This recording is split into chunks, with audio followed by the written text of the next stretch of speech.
After all this time, now you come to visit me, brother. Why?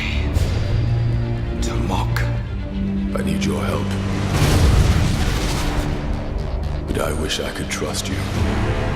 If you did, you'd be the fool I always took you for.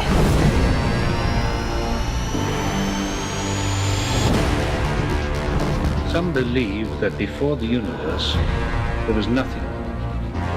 They're wrong. There was darkness, and it has survived.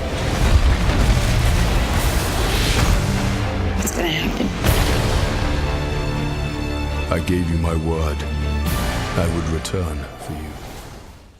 Whilst Marvel has been extremely busy in 2013 with the release of Iron Man 3 and their popular TV show Marvel Agents of S.H.I.E.L.D., it's been over a year since the release of The Avengers, the last time we saw the God of Thunder. This time, we return to Asgard in Thor: The Dark World, which pits our hero against Malekith and his horde of evil dark elves. This time, the villain wants to use a mystical object known as the Ether to cover the entire universe in darkness. So, Ben, what did you think of the follow-up to 2011's Thor? You know, I enjoyed Alan Taylor's Phase 2 film. However, there was an excessive amount of exposition. Yes. There was just so much. Now, Alan Taylor previously said that he didn't think that the audience needed that much, but Marvel decided to leave it all in. I think one of the reasons for that was because Avengers started very similarly, just kind of like a voiceover explaining kind of the basics of what you need to know. So they're obviously, I think, trying to kind of hit a formula, kind of make it, you know, fit them all into the same kind of bracket, essentially.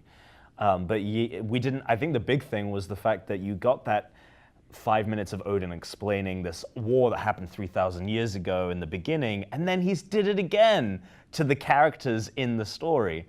There was just an overwhelming amount of exposition, and it makes that first 40 minutes, I think, a poor film. Right. It isn't until things start happening, until Loki shows up, that it really starts to get going. And after you get over that initial just exposition blast, it becomes a really enjoyable film with a lot, surprisingly, a lot of laughs. Yes. A lot of great action, and some nice moments.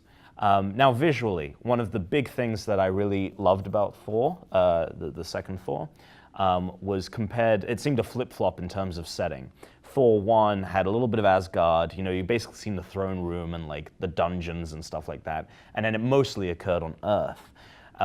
It's a complete reversal here. We get a lot of otherworld stuff. We're on Asgard for a long time. We see the city, a lot of the city, and I really enjoyed that.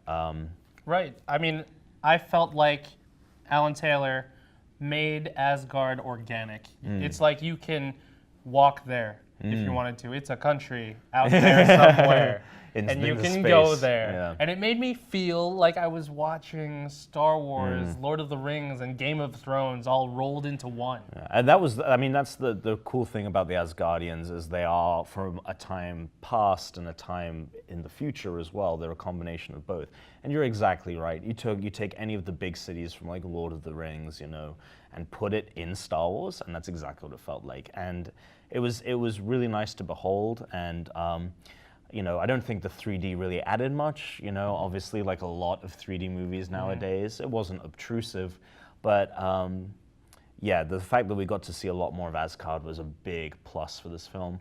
But otherwise, you know, kind of just generic, kind of like $200 million fare, you know, summer blockbuster effects. While that was a plus, a minus had to be the misuse of Christopher Eccleston. Yes. Eccleston is a wonderful actor, but he was given such a interchangeable character. Yeah, I mean, you know, I was very excited when they announced that Eccleston was Malekith. Malekith is a really interesting villain from the comics, and Eccleston was a very great choice for that character. And I don't think he portrayed him, he did a bad job portraying him, but the fact was the character had nothing written.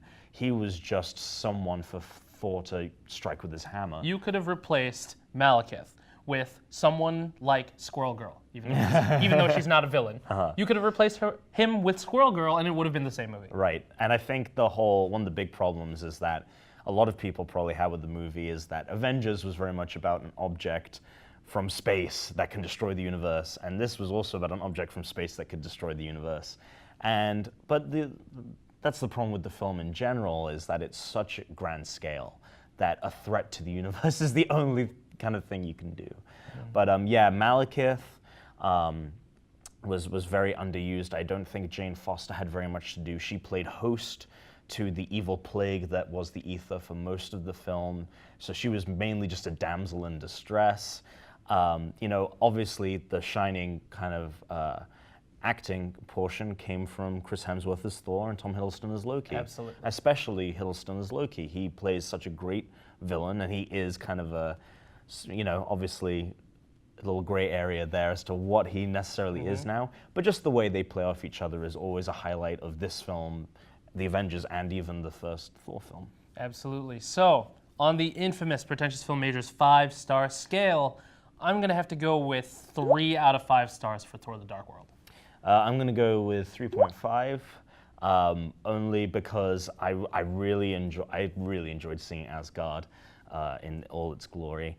And Chris O'Dowd is in this film. Right, there's your 0.5 right there. There's your 0.5. Is Chris O'Dowd is in this film for about 10 minutes, and it's brilliant.